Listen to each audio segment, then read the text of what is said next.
Почитувани ученици, добар ден, јас сум наставник Зоран Тодоров, наставник по историја и по граѓанско образование. И денеска уште еднаш ќе се обидеме да помогнеме на учениците од 7 оделение да се овладат нова наставна содржина, а исто така ќе се обидеме да ја збогатиме нашата училница со уште една наставна содржина. Така, денеска ќе зборуваме за востанијата во Македонија во 11 век, а со тоа и ќе завршиме со темата број 3, која го фаќаше периодот на Македонија во раниот среден век. Веќе добро знаете дека после 1018 година и убиството на последниот македонски цар Јован Владислав или Иван Владислав, Македонија потпаднала под византијска власт. Веќе кажавме дека после отварањето на портите на градот Охрид и предавањето на царицата Марија, Македонија и официјално ќе потпадне под византијска власт. Византиската власт нема ни најмалку да биде нежна кон населението во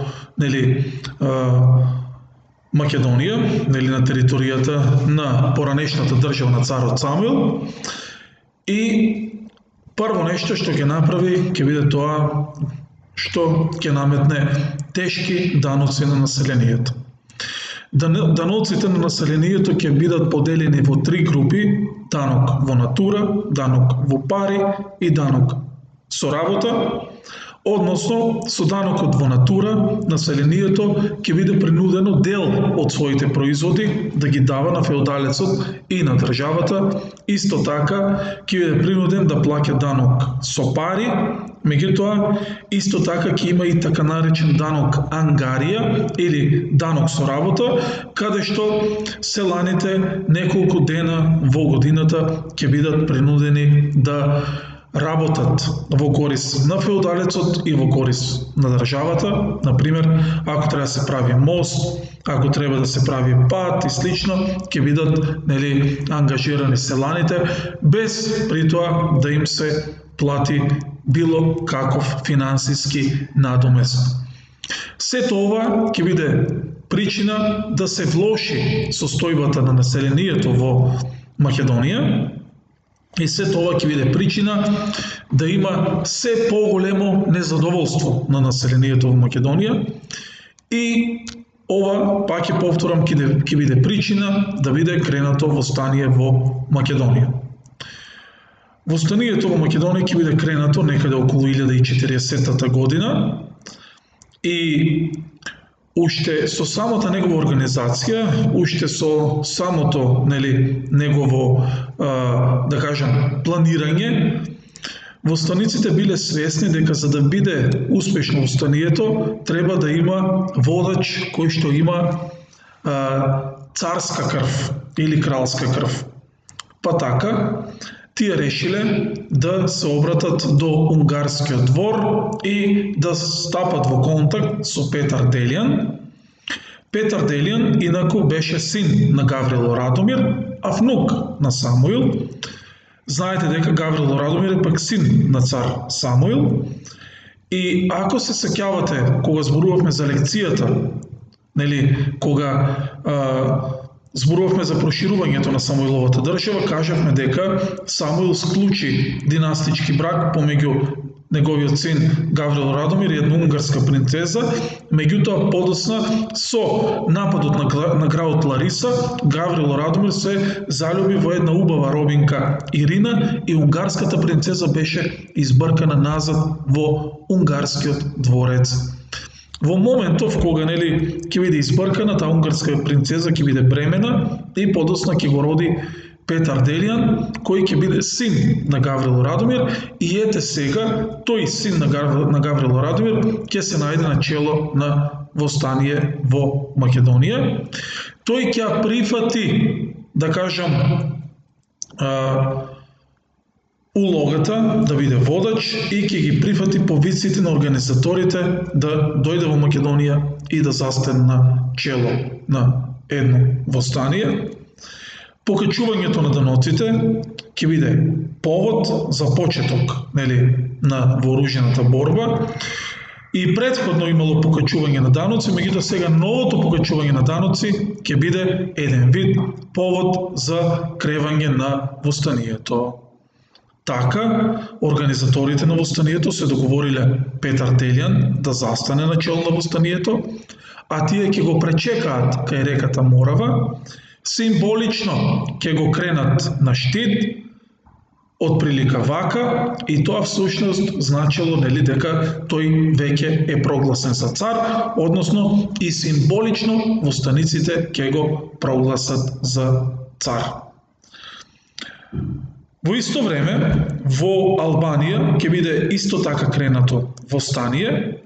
На чело на ово востание ќе застане познатиот војник Тихомир, и кога Тихомир слушнал за востанието во Македонија, сметал дека треба да ги спојат војските. Па така, ќе падне договор Тихомир и Петар Делјан да се сретнат во или кај градот Дебар. Еве картата, ја пратите, да кажем, картата, стрелката.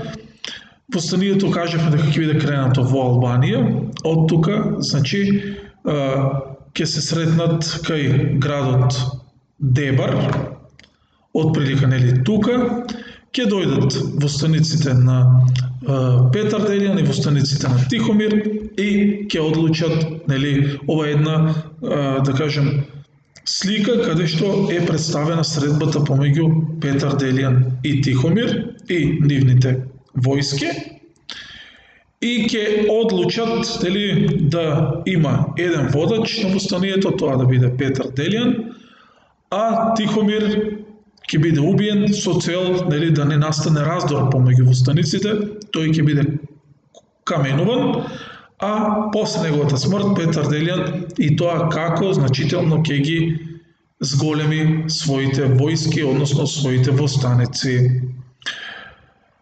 Петар Делјан ќе успее да освои голема територија, делови од Македонија, Албанија, Бугарија, а центар на востанието ќе биде градот Острово. Гледате колкава територија ќе освои Петар Делјан. Значи, од каде што е обележена, од овде, па се до територијата на денешна Грција, значи ќе се упати јужно од градот Костур, делови од Бугарија исто така ќе бидат освоени, делови од Србија, низ околината се до овие тука предели, и се работи за вистина една голема територија. Сега, додека, да кажем, работите со востанието оделе во еден позитивен правец, баш тогаш во градот Острово, пред шаторот на Петар Делјан, ќе се појави неочекуван гостин. Тој неочекуван гостин бил Алусијан. Алусијан бил син на Јован Владислав, последниот владетел од династијата на Самуил. Јован Владислав, ако се сеќавате, го уби таткото на Петар Делјан, Гаврил Радомир, а сега гледаме доаѓа до средба помеѓу нивните двајца синови. За да не дојде до раздор помеѓу востаниците, ќе одлучи Петар Делјан фактички да го вклучи Алусијан во востанието. Ова е символично како изгледала нивната средба пред шаторот. И ви кажав дека ќе одлучи Петар Делјан да го вклучи Алусијан во востанието и затоа ќе му даде 40.000 војска да го нападне Солун. Тој ќе го нападне Солун, меѓутоа заради погрешна тактика нападот ќе биде неуспешен. После ова Алусијан ќе се врати во Острово, ќе дојде до нетрпеливост помеѓу двајцата и ќе искористи едно невнимание Лусијан, ќе влезе во шаторот ненадејно на Петар Делијан и ќе го ослепи. Со тоа практично завршува битката помеѓу двете семејства на Аарон и на цар Самуил, која гледате битка која траеше во која беа вклучени 3 генерации. Најпрво, практично нивните дедовци дојдоа во борба, Самуил губи Аарон, после тоа, нивните татковци дојдоа во борба, така да Јован Владислав губи Гаврил Радомир и гледаме самите тие нивните синови, а Лусијан и Петар Делијан се убиваат еден со друг, односно Лусијан ќе го ослепи Петар Делијан и со тоа практично ќе му биде зададен удар на востанието, така ослепен Петар Делијан ќе биде заробен и ќе биде однесен во Цариград, ќе биде предаден на византијците, а во 1041 година востанието ќе заврши неуспешно. С тоа ќе се стави крај на востанието. Од прилика тоа е тоа за востанието на Петар Делијан. Но тоа не било се, во 11 век ќе биде кренато уште едно востание. Тоа востание ќе биде кренато речиси 30 на години подоцна, во 1072 година, а причините за востанието ќе бидат идентични, односно исти, како и востанието на Петар Делијан. Односно, причините ќе бидат зголемените даноци, воведувањето на нови даноци, односно лошата состојба на населението. Така, сакајки да отфрлат византијската власт, скопските првенци, односно угледни и видни луѓе во Скопје, начело со Ѓорги Војтех, во 1072 година ќе кренат ново востание. Исто и како востаниците на Петар Делијан или организаторите, и тие сметале дека ќе биде многу подобро ако се најде некој кој што ќе има царска крв и кој што ќе застане на чело на востанието. Затоа ќе се упатат до дуклјанскиот владетел Михајло, кој ќе му биде прав внук на Самуил. Ако се сеќавате, зборувавме ние за љубовната приказна помеѓу Владимир, дуклјанскиот владетел и Косара, кога и покрај тоа што беше затворен, Владимир и Косара се влюбија еден во друг, Самуил го ослободи Владимир, направија свадба и ги прати да владеат во Дукле во негово име. Така, Самуил ќе добие внук, тоа ќе биде Стефан Воислав, а после тоа ќе има и прав внук, кој ќе биде Михајло.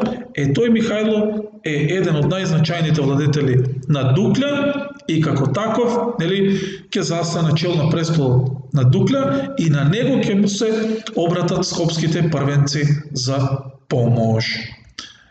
Тој, ќе ги помогне, да кажем, скопските првенци, ќе им даде помош, ќе им даде востаници и нивниот најзначаен војсководец Петрило и освен тоа, ќе го прати неговиот син Константин Бодин да застане на чело на востанието. По стариот добар обичај, како што Петар Делијан беше качен на штит и беше прогласен за цар, така и Константин Бодин ќе биде пречекан кај Призрен, ќе биде качен на штит и ќе биде прогласен за цар. После ова започнуваат со, да кажем, востаничките дејства. Константин практично се поделуваат во 3 групи. Константин Бодин делувал во делот помеѓу Ниш и Скопје.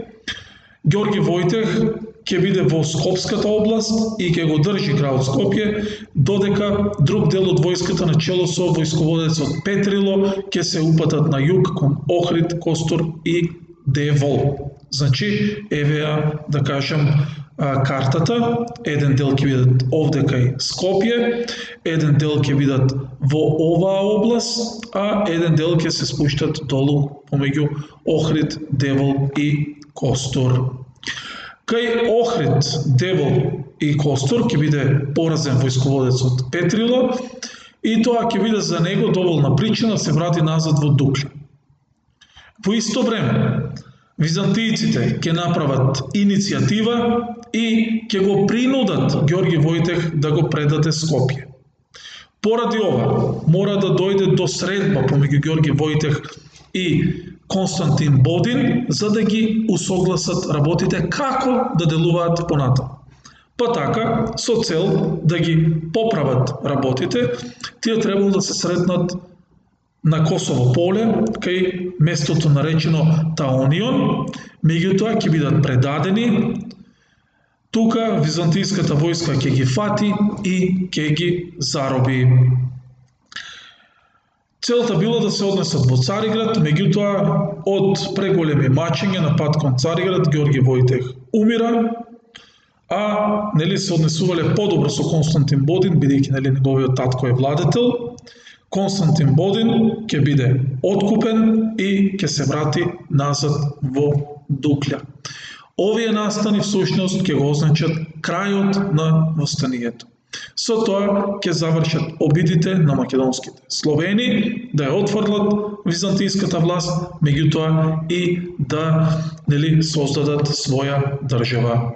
Од прилика тоа е тоа, јас се надевам дека ова што го објаснивме, дека беше јасно, дека ви привлече внимание и дека ги запамтивте работите. Со ново видео и со нова лекција се гледаме наредниот